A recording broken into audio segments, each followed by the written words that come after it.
तो शुरू करते अगले वीडियो के साथ। जो अगला पार्ट होगा अपना रशियन रिवॉल्यूशन जो था, ये लास्ट देखा था आपने। फेब्रुअरी रिवॉल्यूशन हुआ था पेट्रोग्राड में।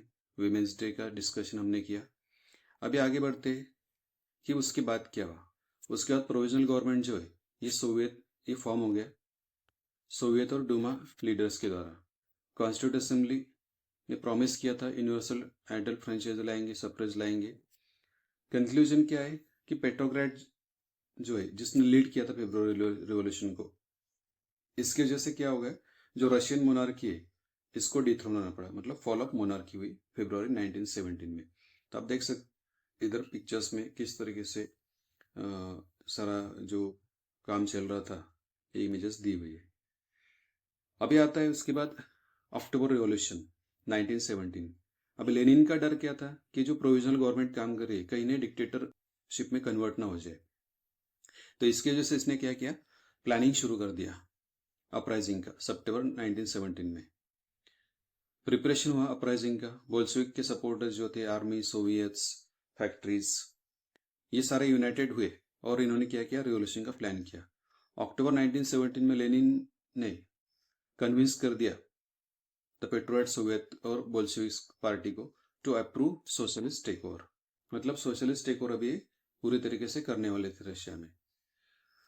अभी मिलिट्री रिवॉल्यूशनरी कमेटी फॉर्म हुई और ये कमेटी किसने लीड की थी, लियोन ट्रोट्स्की ने। एंड ये क्यों की थी, to plan and execute the seizure of power, कि सीजर ऑफ पावर को प्लान करना और उसको एग्जीक्यूट करने के लिए मिलिट्री रिवॉल्यूशनरी कमेटी का गठन किया गया था। अपराइजिंग स्टार्ट हुआ अक्टूबर 24 ऑफ अक्टूबर 1917 में। जो प्राइम मिनिस्टर था केरेंस्की, इसको पेट्रोग्राड छोड़ के भागना पड़ा।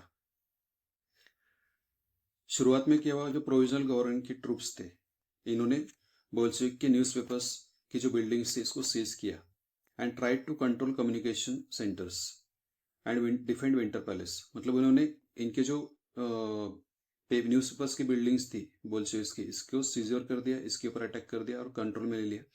और जो कम्युनिकेशन सेंटर था ये भी कंट्रोल में लिया और जो विंटर पैलेस से इसको डिफेंड किया। लेकिन आगे क्या हुआ कि अक्टूबर के बाद क्या चेंजेस हुए, तो एबोलिशन ऑफ प्राइवेट प्रॉपर्टी का एबोलिशन हो गया। बोल्शेविक्स ने पूरी तरह डिफेंड विंटर पैलेस, मतलब उन्होंने इनके जो न्यूज़पेपर्स की बिल्डिंग्स थी बोल्शेविक्स की, इसको सीजर कर दिया, इसके ऊपर अटैक कर दिया और कंट्रोल में ले लिया। और जो कम्युनिकेशन सेंटर था ये भी कंट्रोल में लिया और जो विंटर पैलेस से इसको डिफेंड किया। लेकिन आगे क्या हुआ कि अक्टूबर के बाद क्या चेंजेस हुए, तो एबोलिशन ऑफ प्राइवेट प्रॉपर्टी का एबोलिशन हो गया। बोल्शेविक्स ने पूरी तरीके से प्राइवेट प्रॉपर्टी ओनरशिप को अपोज किया था। इंडस्ट्री एंड बैंक्स जो थी वो नेशनलाइज हो गई, जो हमने अप्रैल थीसिस में देखा नवंबर 1917 में। लैंड रिफॉर्म्स हुए, लैंड बिकेम सोशल प्रॉपर्टी, पूरी तरीके से लैंड सोशल प्रॉपर्टी बन गई। पीजेंट्स जो थे इनको लैंड सीज करने के लिए परमिशन दी गई नोबिलिटी से। अभी ये रूरल एरिया में था, कंट्री साइड में। अर्बन एरिया में क्या था, जो लार्ज हाउसेस थे इनको पार्टीशन किया गया और ये जिनके पास घर नहीं थे उनको पार्टीशन, मतलब ये पार्टीशन करके जिनके पास घर नहीं थे उनको घर दे दिए गए। जो एरिस्टोक्रेटिक टाइटल्स थे इनके ऊपर बैन कर दिया, जैसे हमारे पर इंडिया में जागीरदारी थी, वतनदारी थी, वैसे इधर भी कुछ टाइटल्स थे, इनको बैन कर दिया गया। कल्चरल रिफॉर्म्स लाए, नए यूनिफॉर्म्स बनाए आर्मी के लिए, ऑफिशियल्स के लिए इंट्रोड्यूस किया गया नए यूनिफॉर्म्स। सोवियत हैट लाई गई, जिसे बंदियों नॉक कहा जाता है, ये चूज की गई 1918 में। डिजाइन कंपटीशन रखी गई थी, उसमें से सिलेक्ट किया गया। पॉलिटिकल डेवलपमेंट्स क्या क्या हुई, तो बोल्शेविक पार्टी जो थी इसको रीनेम किया गया रशियन कम्युनिस्ट पार्टी से।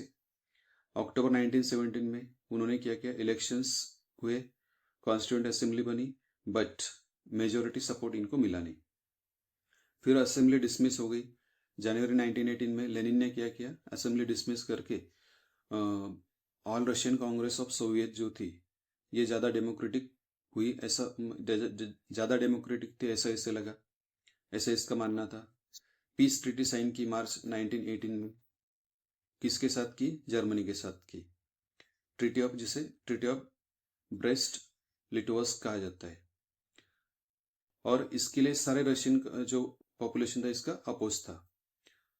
उसकी बात किया हुआ जर्मनी का सपोर्ट मिलने के बाद बोल्शेविक्स को इन्होंने क्या कर दिया, पूरी तरीके से पार्लियामेंट में कंट्रोल कर दिया, गवर्नमेंट अपने कब्जे में ले ली। और रशिया जो था एक क्या बन चुका था, एक वन पार्टी स्टेट बन चुका था। जैसे इंडिपेंडेंस के बाद कांग्रेस पूरी तरीके से इंडिया में हावी थी और कांग्रेस के अलावा दूसरी पार्टी थी नहीं, तो वैसे ही यहाँ पर अभी ये जो कम्युनिस्ट पार्टी ये पूरी तरीके से रशिया को रूल कर रही थी, तो वन पार्टी स्टेट वो बन गया। ट्रेड यूनियंस के ऊपर कंट्रोल इन्होंने ले लिया। ट्रेड यूनियंस जो थी इसको कंट्रोल करके सीक्रेट पुलिस बनाई, चेका, ओजीपीयू और एनकेवीडी। और जो इनको क्रिटिसाइज करते थे इनको पनिशमेंट दी। इसके इम्पैक्ट क्या हुए आर्ट और कल्चर पर। तो जो इंडियन इनिशियल सपोर्ट था आर्टिस्ट और राइटर्स का, सोशलिज्म का एंड चेंज को, इनका इनिशियली सपोर्ट था, बाद में क्या हुआ ये पूरी तरीके से गायब हो गया। क्यों? क्योंकि इनके ऊपर बहुत सारी सेंसरशिप इन्होंने लगाई हुई थी। तो ठीक है, आपके लिए इतना ही। Will continue with the next site. आप देख सकते हो सोवियत